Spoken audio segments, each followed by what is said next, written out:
Here I've got Nokia 7 Plus, and let me show you how to reset camera on the following device. So at first just open the camera app.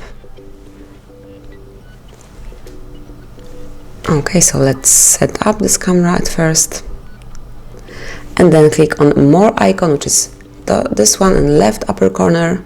Scroll down to the very bottom of the list and click on Reset Settings. And if you truly want to restore camera to its default settings, click on OK.